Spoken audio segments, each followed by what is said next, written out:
नमस्कार दोस्तों, स्वागत है आपका सर्कुलर मोशन के नेक्स्ट लेक्चर में। और जैसा कि आपको याद होगा, आज हमको सर्कुलर पढ़ना है विद फोर्स, है ना। आज हमको फोर्स भी कंसीडर करना है। तो सबसे पहले फोर्स की अगर बात करें तो सर्कुलर मोशन में सबसे पहला और सबसे इंपॉर्टेंट फोर्स की बात की जाती है, वो होता है सेंट्रीपिटल फोर्स। तो सबसे पहली बात होती है, आपने ये भी कई बार अपने दोस्तों के, अपने टीचर्स के मुंह से सुना होगा कि सेंट्रीपिटल फोर्स कुछ होता है।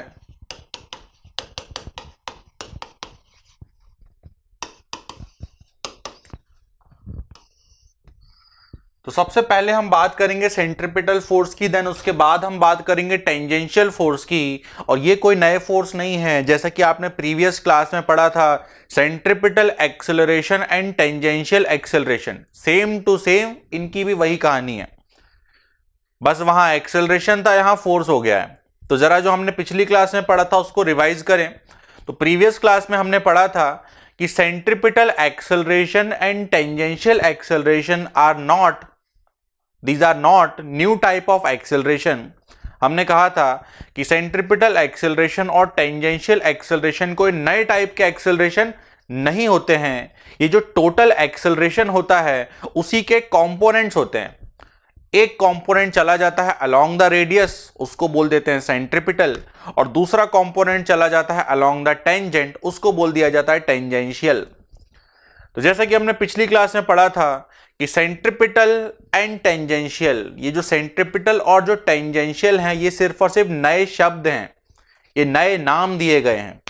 अगर रेडियस के अलोंग है तो सेंट्रीपिटल, टेंजेंट के अलोंग है तो टेंजेंशियल। ये कहानी एक्सेलरेशन के साथ थी, सेम टू सेम कहानी फोर्स के साथ भी है।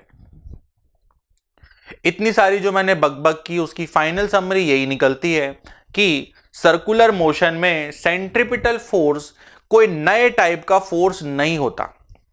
कोई बच्चा ये ना सोचे कि अरे वाह, आज तो मैं नया फोर्स पढ़ूंगा, सेंट्रीपिटल फोर्स। अरे वाह, आज से तो मैं जब ऑब्जेक्ट का फ्री बॉडी डायग्राम बनाऊंगा तो एक नया फोर्स लगाऊंगा, सेंट्रीपिटल फोर्स। ऐसा कुछ भी सोचने की जरूरत नहीं है, ऐसा कुछ नहीं होता। सेंट्रीपिटल फोर्स कोई भी नए टाइप का फोर्स नहीं होता। सेंट्रीपिटल फोर्स अलग से ऑब्जेक्ट पर नहीं लगाया जाता। सेंट्रीपिटल फोर्स कोई भी नए टाइप का फोर्स नहीं है। Centripetal force is just a component. जैसे हमने कहा था, centripetal acceleration is just a component along radius toward the centre. तो जैसा हमने सेंट्रीपिटल एक्सेलरेशन में कहा था, सेम टू सेम हम यहां पर भी कहेंगे कि it is just a component, nothing else, और कुछ भी नहीं। तो सबसे पहली बात ये आपको दिमाग में बैठा लेना है। ये मैं बार बार जोर इसलिए दे रहा हूं, कई बच्चों की आदत होती है, हो सकता है आप में से भी कई बच्चे ऐसा सोचते हों कि अगर ऑब्जेक्ट ऐसा सर्कल में घूमता है तो इधर मैं लगाऊंगा सेंट्रीपिटल फोर्स। कई बच्चे ऐसा सोचते हैं, जो कि गलत है। थोड़ी देर में हम समझेंगे क्यों गलत है। कई बच्चे ऐसा सोचते हैं कि ऑब्जेक्ट सर्कल में घूमता होगा तो सेंट्रीपिटल में ऐसा लगा दूंगा, centripetal force along the radius toward the centre, centripetal force along the radius toward the centre. तो कई बच्चे ऐसा सोचते हैं और डायग्राम में भी ऐसा दिखाते हैं और उनके आंसर हमेशा गलत आते हैं। तो यही सोच जो है ना आपकी, यही सोच हम सही करना चाहते हैं। तो इस वजह से बार बार हम इस चीज पर जोर दे रहे हैं। अब जो जिस बात पर जोर दिया जा रहा है ना, वो स्टेटमेंट फिर से सुनना, तब जाकर के ये चीज क्लियर होगी। तो मैं क्या कह रहा हूं, ध्यान से सुनो। मैं कह रहा हूं कि centripetal force is not a new type of force. Centripetal force कोई नए टाइप का फोर्स नहीं होता। जो ऑलरेडी एग्जिस्टिंग फोर्स होते हैं उन्हीं को एक नया नाम दे दिया जाता है, सेंट्रीपिटल फोर्स। तो जब सेंट्रीपिटल फोर्स कोई नए टाइप का फोर्स है ही नहीं, तो भाई सेंटर की तरफ क्यों लगाओगे आप अलग से फोर्स लगाने की जरूरत ही नहीं है। थोड़ी देर में और क्लियर होगा। अभी मुझे पता है अभी भी थोड़ी थोड़ी बातें बाउंसर जारी होंगी, लेकिन मैं इतना मान के चल सकता हूं कि आपको इतना तो क्लियर हो गया होगा कि सेंट्रीपिटल फोर्स कोई नए टाइप का फोर्स नहीं होता। वो बस एक कंपोनेंट होता है जो कि अलोंग द रेडियस होता है एंड टुवर्ड द सेंटर होता है। इतनी बात मान के चलते हैं, आपको क्लियर होगी। इसमें हो सकता है अभी भी आपको डाउट हो। क्योंकि ऐसी गलतियां कई बच्चे करते आते हैं। तो ये गलती क्यों है ये अपन समझते हैं थोड़ी देर से। थोड़ा इसको अपन पॉज देते हैं, जरा पहले अपन डेफिनेशन लिख लें। तो डेफिनेशन क्या थी इसकी, 4-5 बार बोल दिया वैसे, अब तो दिमाग में बैठ जानी चाहिए। क्या है? It is not a new type of force. ये कोई नए टाइप का फोर्स नहीं होता, full stop.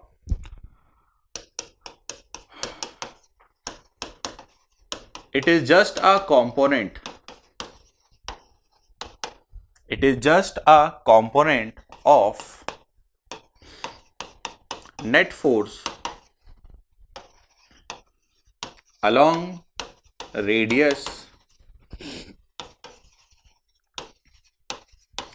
towards the center. Centripetal force कोई नए टाइप का फोर्स नहीं होता है। ये ऑलरेडी जो फोर्स लग रहा होता है, ये जो ऑलरेडी नेट फोर्स लग रहा होता है, उसी का जो कंपोनेंट होता है टुवर्ड द सेंटर, उसी को बोल दिया जाता है सेंट्रीपिटल फोर्स। कहने का मतलब एक नया नाम बस दिया गया है कि अगर कोई फोर्स सेंटर की तरफ आएगा तो उसको हम सेंट्रीपिटल फोर्स बोल देंगे। अगर कोई फोर्स सेंटर की तरफ लगेगा तो उसी को हम सेंट्रीपिटल फोर्स बोल देंगे। जैसे कि मान लो अगर नॉर्मल रिएक्शन सेंटर की तरफ लगता तो normal reaction is centripetal force. अगर मान लो टेंशन सेंटर की तरफ लग रहा होता then tension is centripetal force. अगर ग्रेविटेशनल फोर्स सेंटर की तरफ लग रहा होता then gravitational force is centripetal force. तो ये कोई नए टाइप का फोर्स नहीं है। मैं बार बार बोलता रहूंगा यही बात, ताकि दिमाग में आपके एकदम जाके बैठ जाए बात कि भाई ये कोई नया फोर्स नहीं है। तो नेक्स्ट पॉइंट इसमें हम यही ऐड करेंगे कि this force can be tension और नॉर्मल और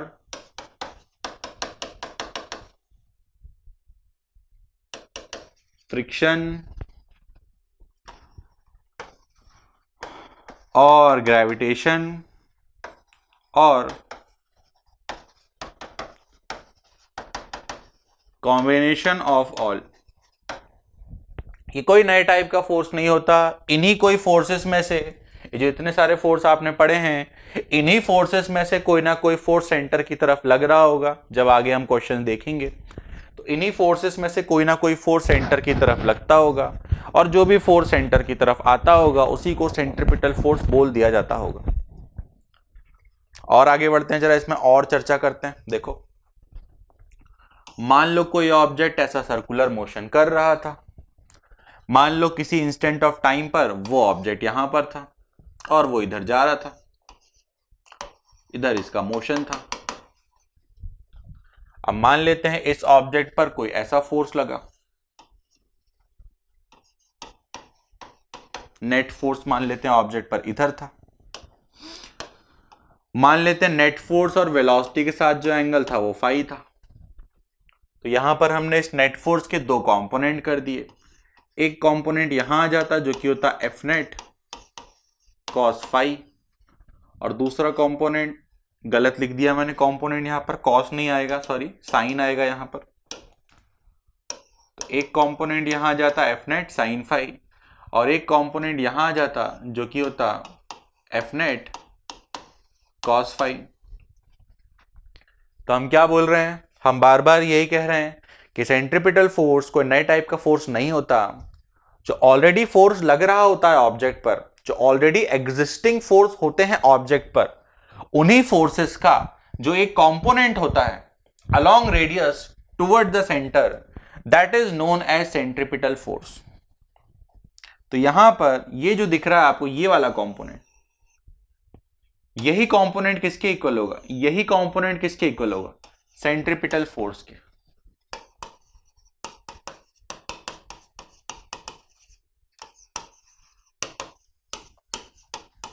जिसको कि हम FC से रिप्रेजेंट करेंगे। तो इसी को मैं कह रहा था कि अलग से mv²/r नहीं लगाते हैं।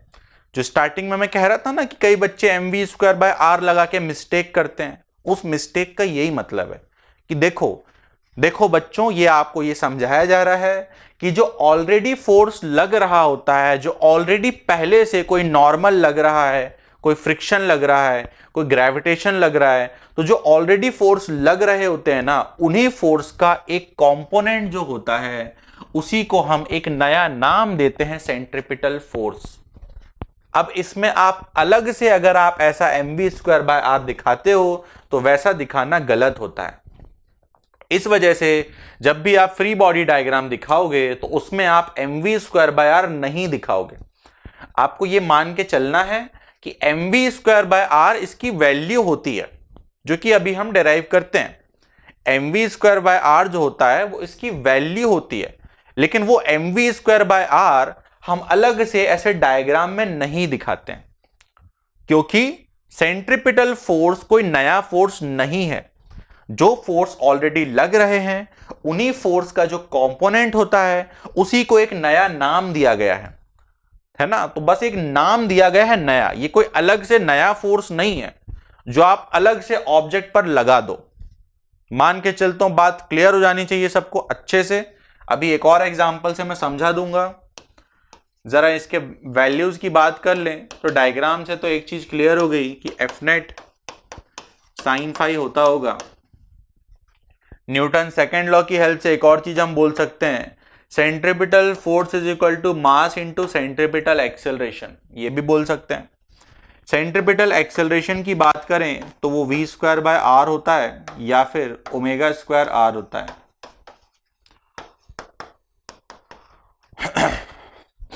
तो मैं बार बार एक ही बात रिपीट कर रहा हूं क्योंकि बात बहुत जरूरी है कि जो भी नेट फोर्स लग रहा होता है उसी का जो कंपोनेंट होता है सेंटर की तरफ अलोंग रेडियस, उसी को एक नया नाम दिया गया है सेंट्रिपिटल फोर्स, जो कि सिंप्लीफाई हो करके mv²/r के इक्वल आ जाता है।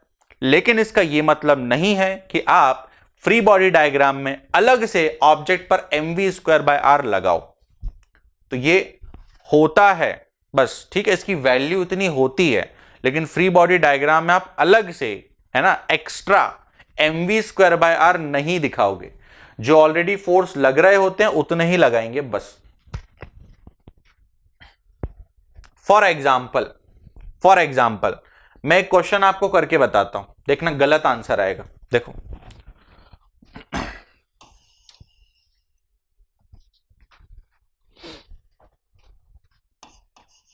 ये मान लेते हैं कि आपने एक रस्सी में पत्थर बांधा और ऐसा गोल गोल घुमाना चालू कर दिया।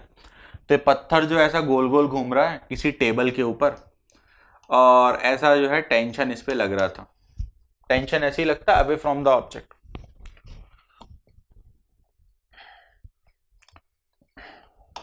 अच्छा, अगर ये सर्कल में घूम रहा है तो इसके पास क्या होगा? सेंट्रिपिटल एक्सेलरेशन होगा। सेंट्रिपिटल एक्सेलरेशन भी किधर होता है? Along the radius toward the centre, ऐसा होता। अब पहले हम इसको गलत सॉल्व करते हैं। तो गलत सॉल्व कैसे होगा? देखो, कोई बच्चा सोचा कि अरे वाह, ये तो सर्कल में घूम रहा है, फिर तो इसके पास सेंट्रिपिटल फोर्स होगा, और सेंट्रिपिटल फोर्स तो mv²/r होता है, और वो तो सेंटर की तरफ लगता है। तो मान लो किसी बच्चे ने ऐसा इस पे लगा दिया, तो उसका आंसर गलत ही आएगा। देखो प्रूफ करते हैं कैसे गलत आएगा।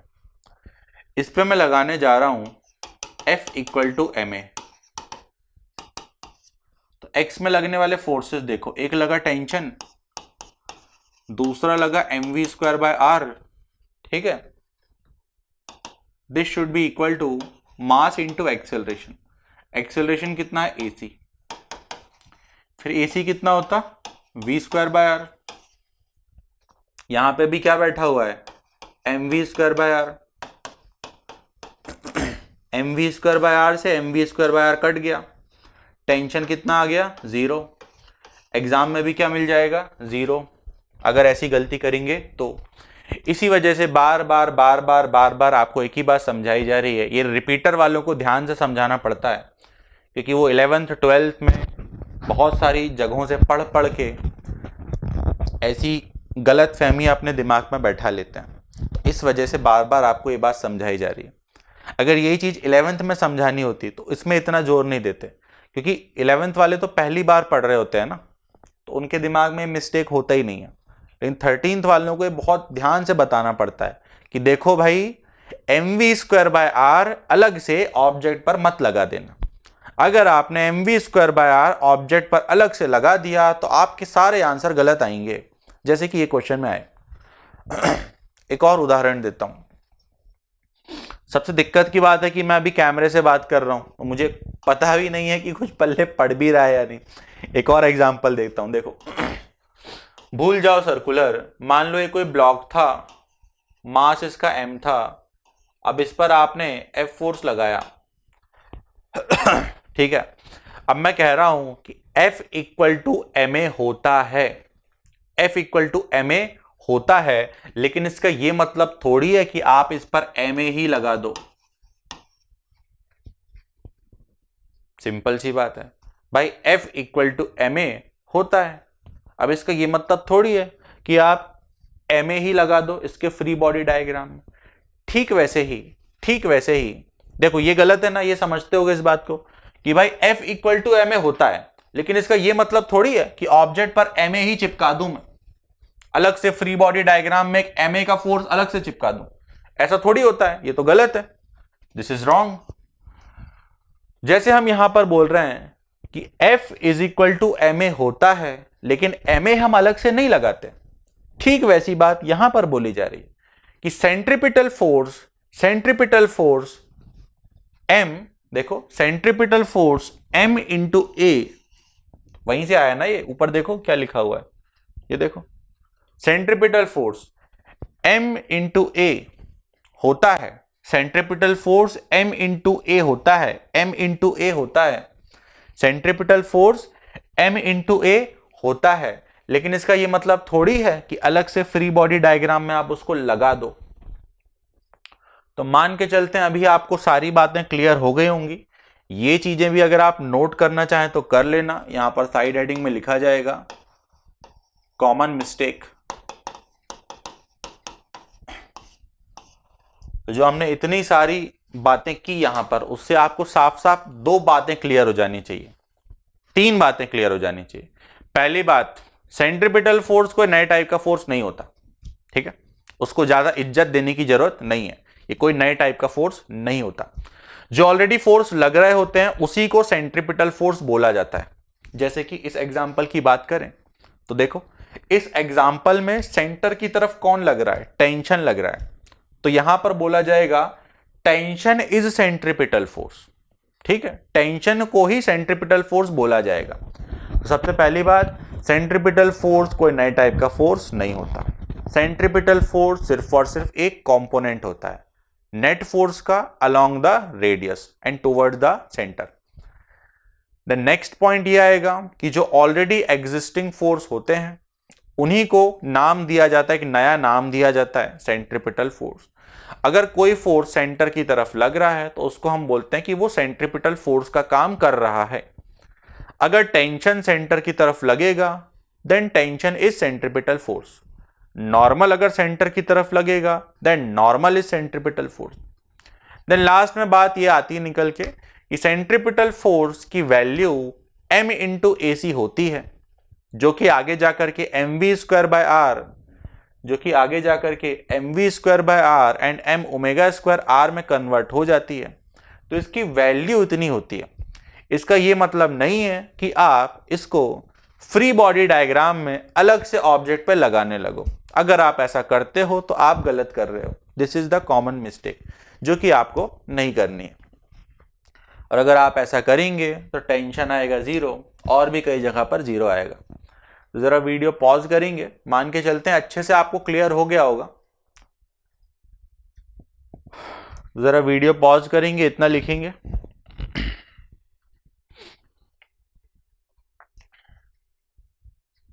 मान के चलते हैं लिख लिया होगा। फिर से पॉज मारेंगे, ये और लिखेंगे।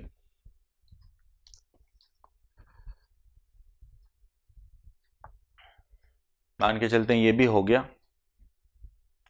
उसके बाद ये कॉमन मिस्टेक भी लिखिए, ये लिखना है आपको, है ना। नहीं तो कहीं कोई बच्चा ऐसा मत सोचे अरे मैं तो बड़ा समझदार हूं, मैंने तो ये गलती कभी की नहीं तो करूंगा भी नहीं, ऐसा मत सोचना। कोई क्या पता पहले ना कि हो भविष्य में जाके कर दो ऐसी गलती, इसलिए ये भी लिखो। तो वीडियो पॉज करो, ये पूरा लिखो, उसके बाद हम आगे बढ़ते हैं। तो लेक्चर को आगे बढ़ाते हैं। अब हम बात करते हैं टेंजेंशियल फोर्स के बारे में, और जितना टाइम हमने सेंट्रीपिटल फोर्स को दिया उतना टाइम टेंजेंशियल फोर्स को देने की कोई जरूरत नहीं है। अगर आप ये अच्छे समझ गए हो तो वो भी आप अपने आप समझ जाओगे। देखो समझाते हैं। पहले सबसे पहले डायलॉग बाजी कर लें जरा। देखो जैसे सेंट्रीपिटल फोर्स में बोला था कि ये कोई नए टाइप का फोर्स नहीं होता, ये तो बस एक कंपोनेंट होता है। कहाँ? Along the radius. वैसे टेंजेंशियल में क्या बोलेंगे कि लिखवाएंगे, अभी अच्छे से लिखवा देंगे, पहले सुन लो। टेंजेंशियल में क्या बोलेंगे कि टेंजेंशियल फोर्स भी कोई नए टाइप का फोर्स नहीं होता, वो बस एक कंपोनेंट होता है। कहाँ? Along the tangent. टेंजेंशियल है ना, तो टेंजेंट के अलोंग आएगा। तो यहां थोड़ी एडिटिंग हो जाएगी। फिर यहां पर भी वही बोला जाएगा कि ये force tension, normal, friction, gravitation कुछ भी हो सकता है, अगर टेंजेंट के अलोंग है तो। फिर डायग्राम की बारी आएगी। ऐसा कुछ बोलेंगे कि इधर नेट फोर्स लग रहा था, नेट फोर्स का कंपोनेंट देखो टेंजेंट के अलोंग ये वाला है, यही है ना, देखो यही तो है टेंजेंट के अलोंग, तो यही होता होगा टेंजेंशियल फोर्स। तो ऐसा एक कुछ फॉर्मूला आ जाएगा और फिर एक और फॉर्मूला बनेगा। तो बड़ा ही सिंपल सी चीज है, इसको मिटाते हैं पूरा और लिखना स्टार्ट करते हैं। तो इसके बाद हेडिंग आ जाएगी टेंजेंशियल फोर्स। मैं बोलूंगा, आप लोग लिखेंगे, क्योंकि मैं ऑलरेडी इतना सारा लिख चुका हूं। तो फर्स्ट पॉइंट इसमें ऐड करें, it is not a new force, ये कोई नया फोर्स नहीं है। पता है ऐसे ना सर्कुलर की ही डेफिनेशन दी जा सकती है कि circular motion is not a new type of chapter, it is just the application of kinematics, Newton's laws of motion and work power energy in circular path. तो ऐसी सर्कुलर की भी धज्जियां उड़ाई जा सकती हैं, वो वैसा करते नहीं अपन। चलो इसकी डेफिनेशन लिखते हैं। क्या बोल रहा था मैं? It is not a new type of force, इसमें लिखना है it is not a new type of force, it is just a component, it is just a component of net force, it is just a component of net force along tangent, it is just a component of net force along tangent। अब इसमें अपन direct diagram पे आ जाते हैं, उतना सारा time बर्बाद करने की कोई जरूरत नहीं है। मान लो इस डायरेक्शन में मोशन था, मान लेते हैं इस डायरेक्शन पे नेट फोर्स था, मान लिया ये एंगल फाई था। तो इस फोर्स का जो कंपोनेंट आएगा अलोंग टेंजेंट वो आ जाएगा एफ नेट कॉस फाई। तो जो टेंजेंशियल फोर्स होगा जिसको कि हम एफ टी से रिप्रेजेंट करते हैं वो हम लिख सकते हैं वहां से कितना, एफ नेट कॉस फाई। ऐसा एक तरीका ये हो गया। और कैसे लिख सकते हैं हम? ऐसे भी लिख सकते हैं कि भाई tangential force is equal to mass into tangential acceleration, mass m। Tangential acceleration की दो फॉर्मूले हमको पता है, एक अल्फा आर था और एक और dv बाय dt था। तो ये टेंजेंशियल फोर्स की कहानी खत्म होती है। अब इसमें दोबारा हमको इतनी सारी बकवास करने की जरूरत नहीं है ना, वो वहां पर की थी। जैसे वहां पर हमने सिखाया था कि भाई सेंट्रीपिटल फोर्स कोई नए टाइप का फोर्स नहीं होता, जो ऑलरेडी एग्जिस्टिंग फोर्स होते हैं उन्हीं को एक नया नाम दे दिया जाता है। सेंट्रीपिटल फोर्स की वैल्यू mv²/r होती है, लेकिन अलग से फ्री बॉडी डायग्राम में बनाते नहीं है। सारी की सारी कहानी यहाँ पर भी वैलिड है कि जो टेंजेंशियल फोर्स होता है वो कोई नए टाइप का फोर्स नहीं होता, जो ऑलरेडी एग्जिस्टिंग फोर्स होता है उसी का जो एक कंपोनेंट होता है उसी को टेंजेंशियल फोर्स का एक नया नाम दिया जाता है। इसकी वैल्यू भले इतनी होती है, लेकिन अलग से फ्री बॉडी डायग्राम में आप ये नहीं दिखाओगे। तो मान के चलते हैं सारी बातें क्लियर हो गई होंगी। जरा वीडियो पॉज करेंगे, इसको भी लिखेंगे, फिर हम इस पे क्वेश्चन सॉल्व करते हैं। तो अभी अभी हमने एक क्वेश्चन सॉल्व किया भी था जो कि गलत था, कॉमन मिस्टेक की तरह सॉल्व किया था। जरा उसी क्वेश्चन को सही से सॉल्व करके देख लें कि उस क्वेश्चन को सही तरीके से कैसे सॉल्व किया जाता है। देखो, मान लेता हूं कि कोई ग्रेविटी फ्री स्पेस है। मान लो कोई ग्रेविटी फ्री स्पेस है और इसमें कोई ऑब्जेक्ट ऐसा सर्कल में घूमता है, ऐसा सर्कुलर मोशन कर रहा है। सर्कल ही नहीं बन पाया ठीक से, एक मिनट, अच्छे से बनाए जरा सर्कल। तो बड़ा खतरनाक सर्कल बन गया।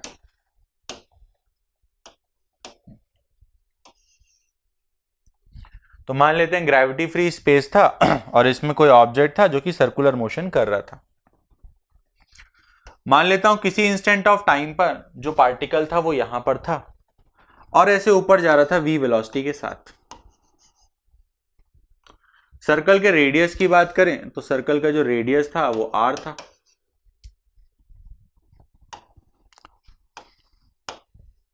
क्या रह गया इसमें? हाँ, वापस से समझा रहा हूं क्वेश्चन, फिर से समझ लो। ग्रेविटी फ्री स्पेस है, ये एक छोटा सा पत्थर है, छोटा सा पार्टिकल, इसको एक रस्सी के सहारे सेंटर से बांध के रखा है ऐसा, ठीक है। ये सेंटर फिक्स्ड, क्रॉस मतलब फिक्स्ड। तो यहां पर इसको सेंटर के सहारे ऐसा बांध रखा है और ये ऐसा सर्कुलर मोशन कर रहा है। हमसे ये पूछा जा रहा है कि इस रस्सी में टेंशन क्या होता होगा, ये हमसे पूछा गया है। इतना सिंपल सा क्वेश्चन है। ऑब्जेक्ट का मास दिया हुआ है, मास m होता है, वेलोसिटी v होती है, रेडियस r होता है, बस इतना ही दिया हुआ है। सॉल्यूशन में आते हैं। देखो, अब ना जब आप सर्कुलर की बात करोगे ना तो समेशन fx और समेशन fy आप भूल जाओ। अब आप बात करोगे summation fr is equal to MAR की। कुछ नया नहीं है ये भी। समेशन fx का क्या मतलब होता था? Summation fx is equal to mx का क्या मतलब होता था?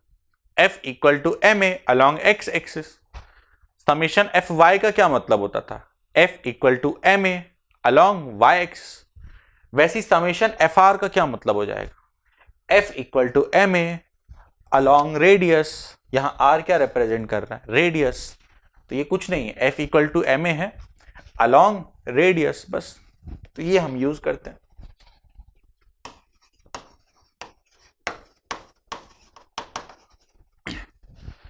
तो ये इतनी सी थ्योरी होती है हमारे काम की। अब जरा सॉल्व करके देखते हैं कैसे सॉल्व होगा। सॉल्यूशन के लिए मैं एक डायग्राम अलग से बना लेता हूं। देखो, पहले बनाऊंगा इसका फ्री बॉडी डायग्राम।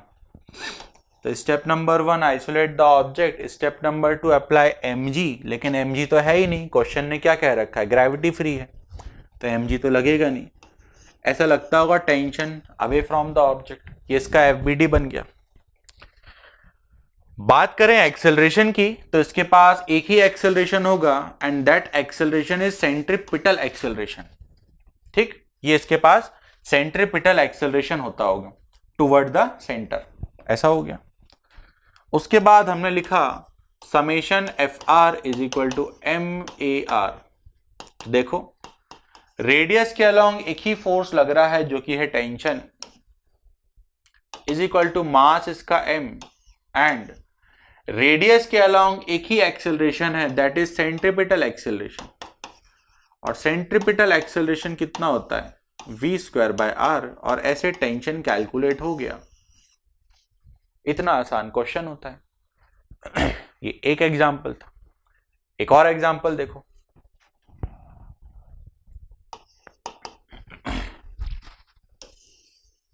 अब हम बोल रहे हैं ग्रेविटी भी है, ठीक है।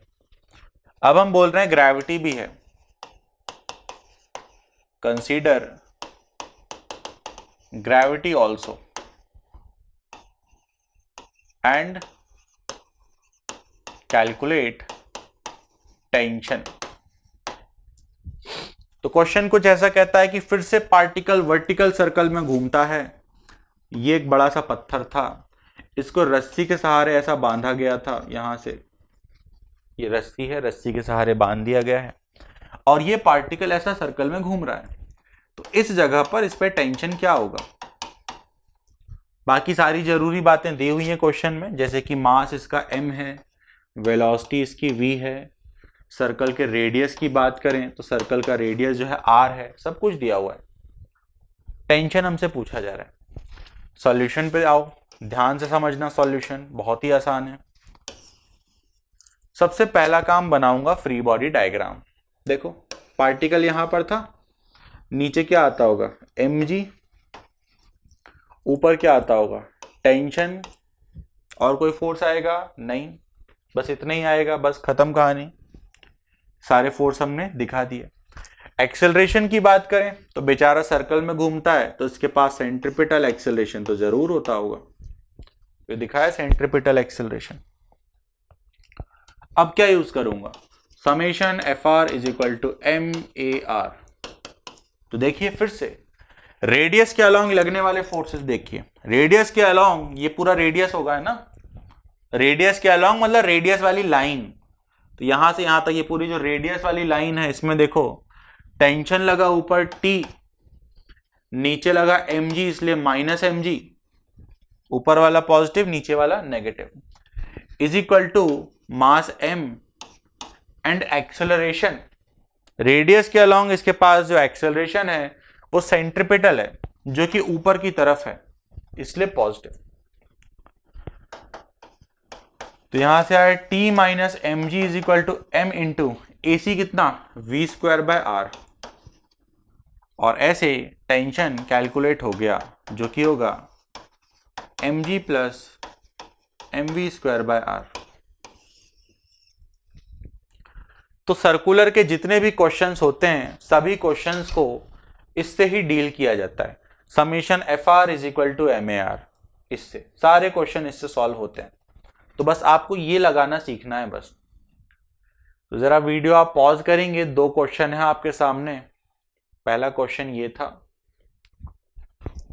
ये पूरा स्पेस लिखिएगा, आगे तक वो लिखा नहीं है, बोर्ड खत्म हो गया था। तो पहला वीडियो पॉज मारेंगे, इसको लिखेंगे, मान के चलते हैं लिख लिया होगा। फिर इसका सॉल्यूशन, तो मान के चलते हैं ये भी आपने लिख लिया होगा। वीडियो पॉज कर करके लिखना है। फिर नेक्स्ट ये क्वेश्चन, क्वेश्चन का डायग्राम अलग होना चाहिए, सॉल्यूशन का अलग होना चाहिए। देन मान के चलते हैं ये भी आपने लिख लिया होगा। देन उसके बाद इसका सॉल्यूशन पूरा। तो वीडियो पॉज करें, आराम से लिखें, फिर आगे बढ़ते हैं। तो बस आज के लिए इतना ही, इसके बाद मिलते हैं हम नेक्स्ट क्लास में। इसके आगे का जो भी सर्कुलर वाला पार्ट है वो हम नेक्स्ट क्लास में कंटिन्यू करेंगे। All the best.